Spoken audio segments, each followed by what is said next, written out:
कि आप फ्लो कैसे रखने वाले हैं। सर मैं इंट्रोडक्शन ये लिखने वाला हूँ, उसके बाद बैंकिंग के अलग अलग ग्रोथ रिलेटेड चीजें, उसके बाद concerns, overcoming those concerns and ये डिसाइड कर लेना है।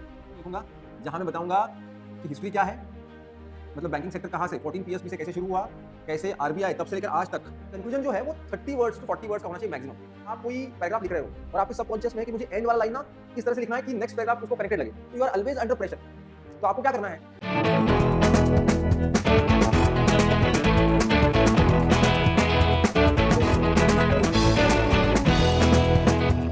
so the topic is banking sector, a pillar to India's economic growth, and we have to write an essay about it, right? अब देखिए, जैसे कि हमने फर्स्ट सेशन में बात किया था, सबसे पहले क्या करेंगे, सबसे पहले ये देखेंगे कि बॉस इंडियाज इकोनॉमिक ग्रोथ लिखा है, तो ठीक है, इंडियाज इकोनॉमिक ग्रोथ, यहाँ इंडिया है, तो इंडिया है तो इंडिया अपने एसे में दिखना चाहिए, ठीक है। अच्छा, इंडियाज इकोनॉमिक ग्रोथ कौन लेके आ रहा है, बैंकिंग सेक्टर, ठीक है। चलो, तो अभी मैं क्या करूंगा, फिर एक बार टॉपिक की तरफ देखा, आंख में आंख मिला के, और अब सोच रहा हूं मैं कि मैं इस टॉपिक को कैसे लेके जाऊं। अब क्लियरली बताया है कि बैंकिंग सेक्टर कैसे पिलर है इंडियाज इकोनॉमिक ग्रोथ में, और मुझे इंडिया को भी कवर करना है। तो ओके, सबसे पहले मैं इंट्रोडक्शन लिखूंगा, ठीक है। उसके बाद अब इंट्रोडक्शन में क्या लिखना है उसके बारे में सोचेंगे। उसके बाद मैं बताऊंगा कि बैंकिंग कहां कहां ग्रोथ में हेल्प कर रहा है इंडिया के। तो सबसे पहली बात तो for example priority sector lending, उसमें फिर एग्रीकल्चर आ गया, एमएसएमई आ गया, वहां सपोर्ट कर रहा है, प्लस फिर कुछ मुद्रा जैसे लोन्स भी दे रहा है ना। तो इंक्लूसिविटी जो है, इंक्लूसिविटी वाले फैक्टर को मैं एक्सप्लेन इसलिए करूंगा क्योंकि इंडिया का इकोनॉमिक ग्रोथ की बात हो रही है। उसके बाद what I can talk about the specialization, specialization जैसे कि नाबार्ड, उनकी कुछ अलग पॉलिसी है, नेशनल हाउसिंग बैंक, उसके बाद एक्जिम, है ना, ये सारी चीजें हैं। उसके अलावा for example how fiscal plus monetary, दोनों चीजें हमारी बैंक्स कैसे मैनेज करें। मॉनेटरी मतलब इन्फ्लेशन,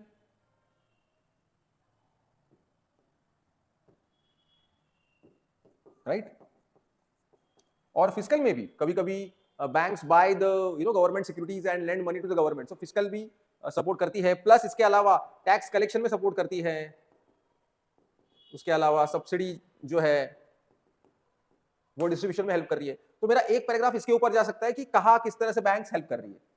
उसके बाद सोच रहा हूं कि बैंक्स जो है वो डिजिटल वाला जो उसका एस्पेक्ट है वो तो बहुत इंपॉर्टेंट है, उस एस्पेक्ट के बारे में भी लिख सकता हूं कि कैसे डिजिटल चेंजेस आए हैं। हमारी जो आईएमपीएस सिस्टम है जो कि यूपीआई के प्लेटफॉर्म पे बेस्ड है, वो वन ऑफ द फाइनेस्ट मानी गई है थ्रू आउट द वर्ल्ड, है ना। तो डिजिटल चेंजेस जो है किस तरह से बैंकिंग ने लाए हैं ये बता दूंगा। अब इससे मोटा मोटा क्या प्रूव हो गया कि वो हर जगह पे हेल्प कर रही है। Now at the same time I need to understand, even though I am writing an essay to prove that how banking sector is a pillar to economic growth, India's economic growth, at the same time I also need to write some concerns या some issues the banks are facing, and in one or two lines कि उसको overcome करने के लिए भी क्या किया जाना चाहिए, उसका suggestion according to some expert और some committee if you are aware about it, ठीक है। अब सोच रहा हूं कि इंट्रोडक्शन जो है, इंट्रोडक्शन में what I can do is I can start with history. अगर मुझे दूसरा कुछ याद नहीं आ रहा है तो मैं बता सकता हूं कि भाई आफ्टर इंडिपेंडेंस जो है 14 पीएसबीज थी, तब से लेकर आज तक आरबीआई के बहुत ही डिसिप्लिन सुपरविजन के अंडर कैसे पब्लिक सेक्टर बैंक्स और उसके बाद प्राइवेट सेक्टर बैंक्स इवॉल्व हुए, डेवलप हुए, and how they supported India's economic growth from, for example आप बता सकते हो कि इतने इतने डॉलर का हमारा इकोनॉमी था, अब हम लोग यहां खड़े हैं, and banks played a very centralised role in that, right. इस तरीके की कुछ बातें करके आप अपना इंट्रोडक्शन लिख सकते हो जिसमें आप बता सकते हो कि कैसे इवॉल्व हुए और कैसे फिर किया। प्लस इसमें अभी मैंने ये जो पॉइंट्स निकाले, इसका मतलब ये है क्या कि यही पॉइंट्स वैलिड है।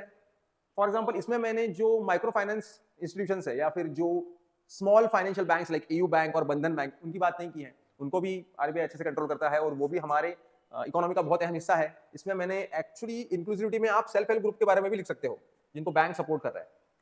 तो मैं बेसिकली क्या करूंगा, मैंने सबसे पहले मेरा इंट्रोडक्शन डिसाइड कर लिया कि मैं इंट्रोडक्शन लिखूंगा जहां मैं बताऊंगा कि हिस्ट्री क्या है, मतलब बैंकिंग सेक्टर कहां से 14 पीएसबी से कैसे शुरू हुआ, कैसे आरबीआई तब से लेकर आज तक लेट देम बी, मतलब कैसे हम लोग जो है we can praise our banking system ना, because it is something we can praise.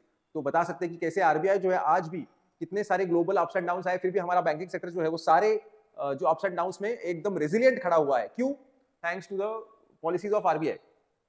BECIL 3 norms जो है उनको हमने किस तरह से मेंटेन किया है, वो सारी चीजें आप बता सकते हो अपने इंट्रोडक्शन में। अब आप one by one what you can do is you can just tell कि फर्स्ट कि ओके मतलब आपने ये बता दिया and you don't have to worry about कि सर मुझे बॉडी में फर्स्ट पैराग्राफ लिखना है कि अभी बैंक्स क्या करें। You start directly writing because topic itself demands this कि आपको बताना है कि कैसे वो ग्रोथ में सपोर्ट कर रहा है। तो आप बताओ कि बैंकिंग सेक्टर का सबसे बड़ा कंट्रीब्यूशन ये है कि उन्होंने जो ग्रोथ लाया है वो हो सकता है कि आप पहला पैराग्राफ शायद जीडीपी के एंगल से लिखो कि ओवरऑल बैंकिंग सेक्टर ने कैसे इंफ्रास्ट्रक्चर को फंड किया है, फिस्कल सपोर्ट कैसे दिया है, इन्फ्लेशन को कैसे कंट्रोल किया। हो सकता है आप पहला पैराग्राफ उसमें लिखो, फिर आप बताओ कि sir banking sector has also ensured inclusive growth by supporting self help groups bye there private sector lending scheme which supports agriculture and MSME. उसमें फिर कुछ आंकड़े होंगे, कुछ सर्वे के रिपोर्ट्स होंगे, कुछ डेटा होगा, वो भी आप लिख सकते हैं। उसके बाद फिर आप बताओगे डिजिटल वाला मुद्दा कि कैसे डिजिटल चेंजेस बैंक्स ने लाया और कैसे उसको एडेप्ट किया, right? In a country so populous like India with so many transactions happening every day, how banks manage to maintain their quality of service. At the same time उसके बाद आप बता सकते कि नाबार्ड, एक्जिम और ये सब कैसे काम करे। अगर आपके पास डेटा होगा कि एक्सपोर्ट में हम लोग कितने आगे जा रहे हैं तो एक्जिम उनको कैसे सपोर्ट कर रहा है, नाबार्ड कैसे सपोर्ट कर रहा है ना। So you can write about this stuff. मुझे लगता है नेशनल हाउसिंग बैंक तो अभी मर्ज हो गई है, वो नहीं है, लेकिन मैंने जस्ट फॉर एग्जांपल आपको बताया। तो आपने क्या किया, तो आपने इंट्रो लिखा हिस्ट्री के बाद, उसके बाद आपने लिखा कि सबसे पहले हमारी जो बैंकिंग सिस्टम है वो कैसे हर जगह पे टैक्स कलेक्शन हो, सब्सिडी हो, हर जगह पे हेल्प कर रही है।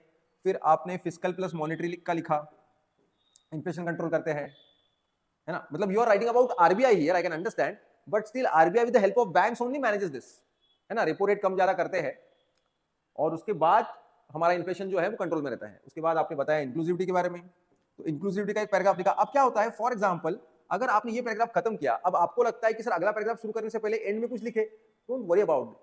कनेक्टिंग लाइन जो है वो नए पैराग्राफ की फर्स्ट लाइन होना कभी भी बेहतर होता है, बिकॉज अगर वैसा नहीं हो, देखो अगर आप कोई पैराग्राफ लिख रहे हो और आपके सबकॉन्शियस में है कि मुझे एंड वाला लाइन ना इस तरह से लिखना है कि नेक्स्ट पैराग्राफ उसको कनेक्टेड लगे, तो you are always under pressure. तो आपको क्या करना है, आप अपना पैराग्राफ ढंग से लिखो। आपको लगता है कि मेरा पॉइंट खत्म हो गया, अब जब नया पैराग्राफ ओपन करना है तब आप ये सोचो अब मुझे किस तरह से लिखना है, ठीक है। तो फॉर एग्जांपल इस तरह से लिखना, banks have also supported inclusive growth of India, ठीक है। Firstly their priority sector lending scheme और initiative from last 40 years has helped many farmers as well as the MSME owners.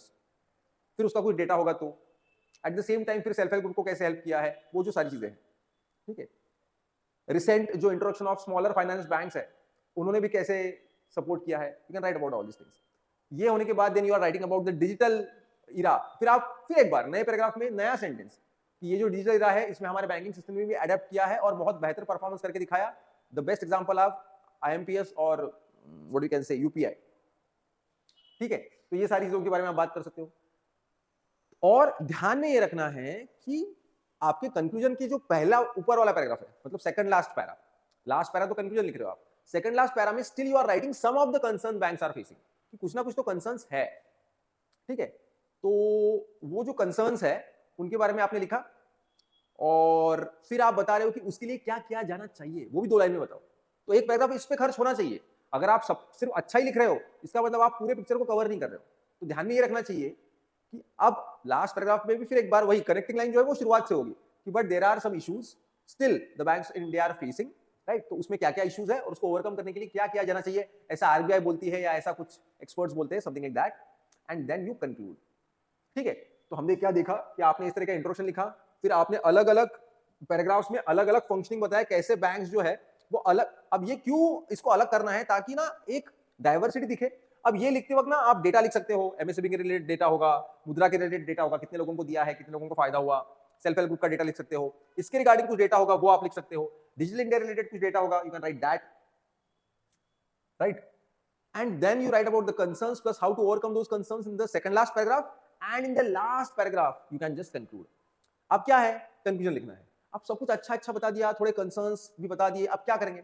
तो अगर सारी चीजें अच्छी है तो फिर और हम लोग सिर्फ इतना बोलेंगे कि so banks have supported us from startup to smart cities everywhere, right? The continuous reforms and availability of basic infrastructure is going to help our banks to make our nation a developed one या फिर a better one या active one. है ना, जिस तरह से होगा यहाँ पे लिख दिया end of the essay. Conclusion जो है वो 30 वर्ड्स टू 40 वर्ड्स का होना चाहिए मैक्सिमम, इसके अलावा भी आप कोई स्टेटमेंट लिख सकते हो, राइट। तो this is how you have to deal with your essay which is banking sector a pillar to India's economic growth. इन सब में मैंने बता रहा हूं कि इनमें से कोई पॉइंट आपके पास नहीं होगा, आपके पास इससे अलग कुछ पॉइंट होगा जो डेफिनेटली वो वेलकम है। जब मैं आपको ये बताता हूं कि इस तरह से मैं लिखूंगा, that does not mean that this is the only way you should write the essay, लेकिन थोड़ा सा डाइवर्सिटी ऐड करने की कोशिश करना और उसको अलग अलग पैराग्राफ में लिखना, और जो first statement of the passage है उसको इस तरह से लिखना कि सर मैं कुछ नई चीज बता रहा हूं, and keep it simple, don't worry too much about the connecting lines. Simply बताओ कि सर ऐसे होता है ना कि मैं कुछ नई चीज इंट्रोड्यूस करने वाला हूं तो मैं उसका टोन बदलता हूं, वैसे बस सोचना है और लिखना है। लेकिन इन सारी प्रोसेस में सबसे इंपॉर्टेंट बात कौन सी पता है? सबसे इंपॉर्टेंट बात है ये डिसाइड करना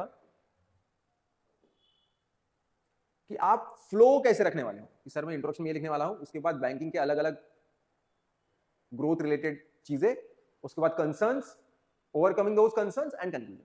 ये डिसाइड कर लेना है पहले, और उसके रिलेटेड फिर जो चीजें हैं वो आपको याद आएंगी, and then you should go ahead. So this is banking sector. If you have got any issue, let us know in the comment section. Thank you.